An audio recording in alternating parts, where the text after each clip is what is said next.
Знаете, переходный период в международном строе, а также повышение важности стратегических отношений, это нас обязывает к тому, чтобы мы обменялись мнениями. Второе. Несомненно, период доминирования страны над всеми судьбами мира уже закончился, и нынешняя ситуация в мире – это результат политики, односторонней политики в мире. Иран и Россия могут через сотрудничество друг с другом способствовать созданию более справедливой системы в мире. С учетом вышеуказанных условий и обстоятельств, я хотел бы вас проинформировать о ниже следующих вещах. Первое. Конец ядерных переговоров Ирана с группой 5+1 – это один из, так сказать, точек, один из важных моментов в истории Ирана. Конечно, помощь России для нас была очень ценна в этом вопросе. Это является базой для более широкого сотрудничества. Второе. Иран в период 12-летних санкций, хотя некоторые из этих санкций, они возвращаются к 1979 году, в начале революции, Иран терпел очень большие ущербы. Экономика Ирана получила большой ущерб, и снятием санкций были созданы соответствующие возможности для экономики страны. Третье. Но с учетом того, что Запад, и в частности Соединенные Штаты Америки, для нас, мы не можем им доверять. И политический строй Ирана верит в том, что по существу не может в сотрудничестве с западными странами особо на них надеяться. Мы с двумя подходами смотрим на сегодняшние условия. Первое. Будем прикладывать усилия к тому, чтобы у нас была, так сказать, экономика, опирающаяся на внутренние силы. Б. Использовать возникшие возможности в широком плане. Четвертое.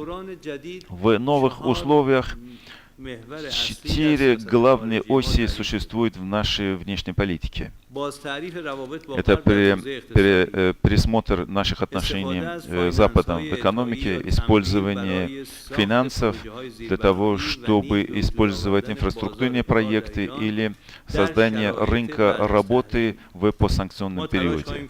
Мы прикладываем усилия к тому, чтобы мы реконструировать свои отношения с Западом, но это не означает, что Запад закончит свое давление на нас или снизит, так сказать, давление Западной Ирана. Нет, не так будет. Если даже мы, так сказать, будем расширять свои экономические отношения, в политической сфере разногласия, у нас база с ними. Разногласия.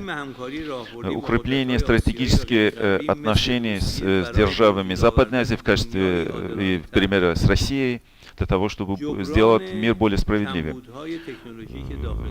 Компенсация технологических возможностей в Иране и в этой сфере увеличение регионального сотрудничества с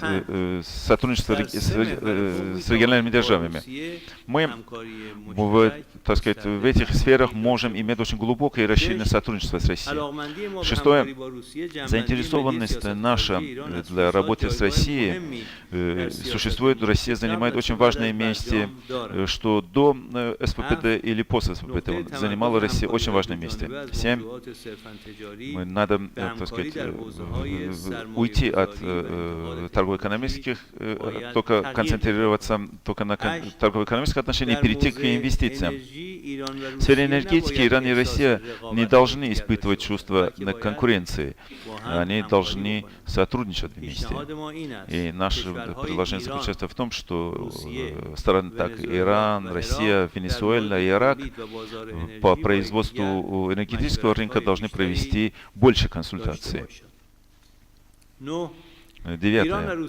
Иран и Россия являются обе странами, которые прикладывают усилия к тому, чтобы снизить свою зависимость от экономических мировых глобальных организаций. И они должны допустить, чтобы эти организации будут использовать в качестве инструментов для реализации западных интересов. И поэтому мы должны прикладывать усилия к тому, чтобы, во-первых, через расширение двустороннего сотрудничества, а также через укрепление некоторых независимых независимых органов, как БРИКС, а также и поддержка России и Ирана, поддержка России и Ирана присутствием в этих организациях, с тем, чтобы Иран пришел к полноценному участию в Шанхайской организации сотрудничества. И полноценное участие Ирана создаст более большую атмосферу для маневра крупных держав в этой организации.